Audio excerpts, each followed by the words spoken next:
देखिए विलोपन विधि जो होती है वो बहुत ही आसान होती है। अब जैसे ये सवाल ही ले लीजिए, इसको आप कैसे बहुत ही जल्दी सॉल्व कर सकते हैं। जैसे 2 और 3, इसमें क्या है, x/2 है प्लस y/3 है इक्वल्स टू माइनस का 1 है। ये एक समीकरण है। तो इसमें 2 और 3 जो लिखा हुआ है इनका सबसे पहले हमें एलसीएम लेना होता है।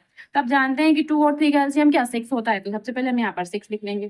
ठीक है, 6 लिख लेंगे इस तरह से। इसके बाद अब ऐसे एक लाइन खींचना है, फिर x जो है ये लिखा रहेगा तो यहाँ पर x लिख देंगे मल्टीप्लाई।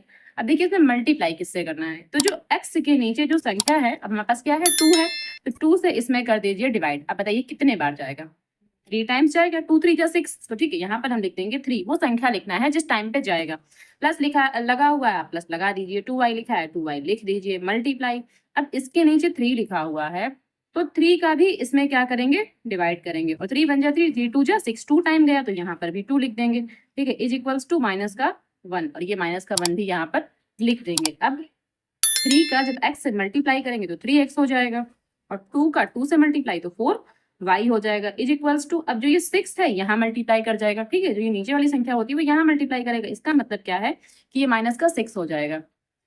ठीक है, तो इसको हम इक्वेशन नंबर 1 मान लेंगे। यहाँ पर ये इक्वेशन नंबर हमारी 1 हो जाएगी। अब जो ये इक्वेशन नंबर 2, हमारी जो समीकरण 2 है, इसको भी सॉल्व करेंगे और इक्वेशन नंबर इससे 2 बनाएंगे। कैसे, अब देखिए लेकिन यहाँ पर तो कोई संख्या ही नहीं है, तो यहाँ पर हम क्या मानेंगे, बट्टे में 1 मान लेंगे इसके नीचे। अब 1 और 3 का एलसीएम ले लेंगे तो एलसीएम 3 आ जाएगा। ठीक है, ये x है लिख देंगे मल्टीप्लाई। अब यहाँ पे 1 लिखा हुआ है तो 1 का जब इसमें टेबल पढ़ेंगे तो 3 टाइम ही जाएगा, तो यहाँ पर 3 लिख देंगे माइनस। अब जो ये y लिखा हुआ है y लिख देंगे मल्टीप्लाई। अब y के नीचे क्या 3 है, 3 का इसमें डिवाइड करेंगे तो एक बार जाएगा, क्योंकि 3 एक कम 3 यानी कि 3 1 जा 3। तो फिर यहाँ पर हम 1 लिख देंगे। इज इक्वल्स टू, ये जो 3 है वो ऐसे ही लिखा रहेगा।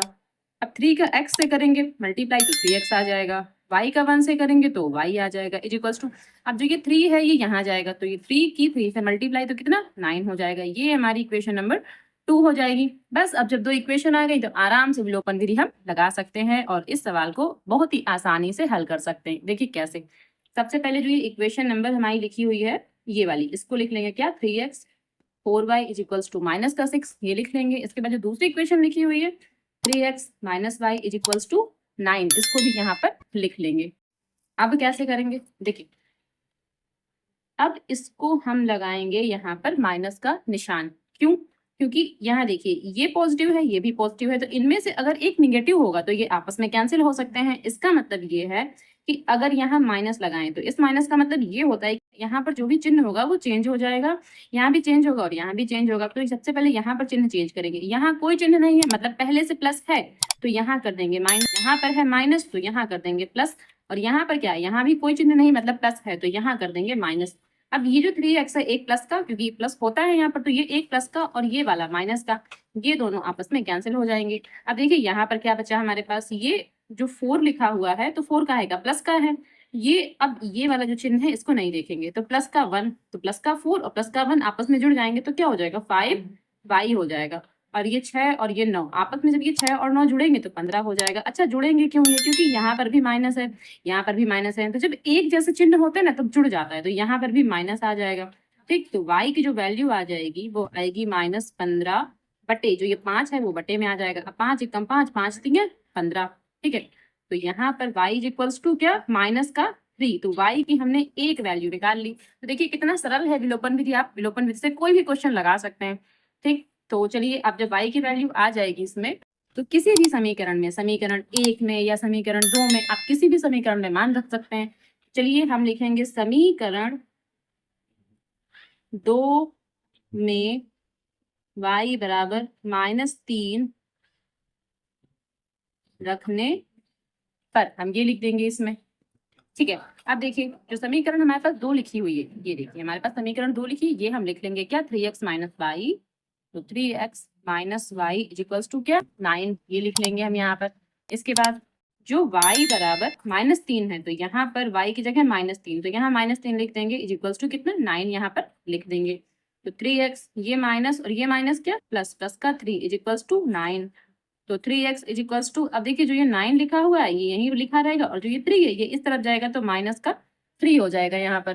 ठीक है, तो 3x इज इक्वल्स टू, अब 9 में से अगर हम 3 घटाएंगे तो 6 बचेगा। ठीक, तो x बराबर 6, तो ये 3 अपॉन में आ जाएगा, तो 3 1 जा 3 3 2 जा 6 यहाँ पर 2 आ जाएगा। ठीक है, अब देखिए तो x इज इक्वल टू कितना 2 हो जाएगा। तो बस दोनों आंसर हमारे आ गए। तो आप इसका आंसर साइड में यहाँ पर कहीं लिख दीजिए। तो कैसे, x बराबर 2 और y बराबर -3 और ये वाला हमारा आंसर हो जाएगा। ठीक है, आई होप आपको ये जो विलोपन विधि है अच्छे से समझ में आ गई होगी। चलिए एक सवाल और लेते हैं, इसको भी हम आपको विलोपन विधि से सॉल्व करना सिखाते हैं। देखिए जो पहली इक्वेशन है वो है 2x plus Y is equals to 5। ठीक है, और जो दूसरी इक्वेशन है वो है 3x plus 2y is equals to 8। ठीक है, अब इसमें भी हमें माइनस ही करना पड़ेगा। माइनस क्यों करना पड़ेगा इसमें, क्योंकि यहाँ पर भी प्लस है, यहाँ पर भी प्लस है, मतलब माइनस तो हमें यहाँ करना पड़ेगा। चिन्ह तो हमें चेंज करने ही पड़ेंगे, लेकिन यहाँ देखिए यहाँ जो ये y है यहाँ पर 1y है और यहाँ पर 2y है, और यहाँ देखिए यहाँ पर 2x है और 3x है, यानी कि जो x के जो ये आगे के टर्म है ये इक्वल नहीं है। सेम प्रोसेस यहाँ पर भी इक्वल नहीं है। तो पहले कोई टर्म या तो x का या तो y का, उसको हमें इक्वल करना होगा। चलिए हम यहाँ पर इक्वल कर लेते हैं। तो यहाँ पर हम पूरी इक्वेशन को 2 से मल्टीप्लाई कर देंगे। ठीक है, तो ये वाले सारे जो टर्म है 2 से मल्टीप्लाई हो जाएंगे और ये जो है यहाँ 2y बनेगा, यहाँ पर भी 2y बनेगा। तो उसके लिए हम करेंगे क्या, पहले 2 से 2 को मल्टीप्लाई तो क्या 4x प्लस 2 से y को मल्टीप्लाई तो 2y इज इक्वल्स टू कितना 5 2 जा 10 हो जाएगा यहाँ पर। अब देखिए तो ये 3x है plus 2y is equals to 8, जो समीकरण 2 है वो ऐसे ही लिखी रहेगी। इसके बाद माइनस कर देंगे, क्योंकि यहाँ पर हमको माइनस करना था तो माइनस कर देंगे, यहाँ माइनस और यहाँ माइनस, ये तो कैंसिल हो जाएंगे क्योंकि एक ये प्लस का एक ये माइनस का, तो ये तो कैंसिल हो जाएंगे। अब 4x में से 3x घटाना है। क्यों घटाना है, क्योंकि यहाँ प्लस है और यहाँ ये माइनस का 3 है। 4 में 3 गया तो एक लिखते नहीं है, इसलिए हम x लिख देंगे, वो भी प्लस का रहेगा ये। ठीक है, 10 में से 8 गया तो कितना 2 बचेगा। अब बस ये हमारा x का मान आ गया, यानी कि x की वैल्यू जो है 2i है। अब किसी भी एक समीकरण में, या तो ये 1 में इस समीकरण को 1 मान लेते हैं, देखिए ये वाली समीकरण जो 1 है, ये वाली जो समीकरण 2 है। अब किसी भी एक समीकरण में या तो 1 में या तो 2 में x की वैल्यू रख देंगे। चलिए समीकरण 1 में लिखते हैं, तो लिखेंगे समीकरण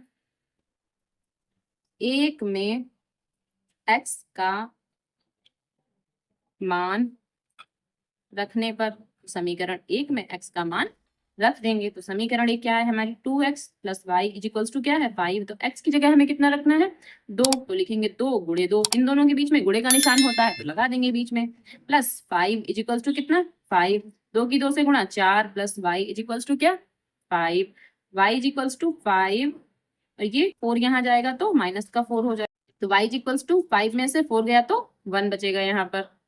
तो ये y की वैल्यू आ गई, बस हमारा आंसर आ गया। देखिए कितनी सरल है ये विलोपन विधि। अब दोनों का आंसर लिख देंगे, क्या x बराबर 2 और y बराबर 1, ये हमारा पूरा का पूरा आंसर हो गया।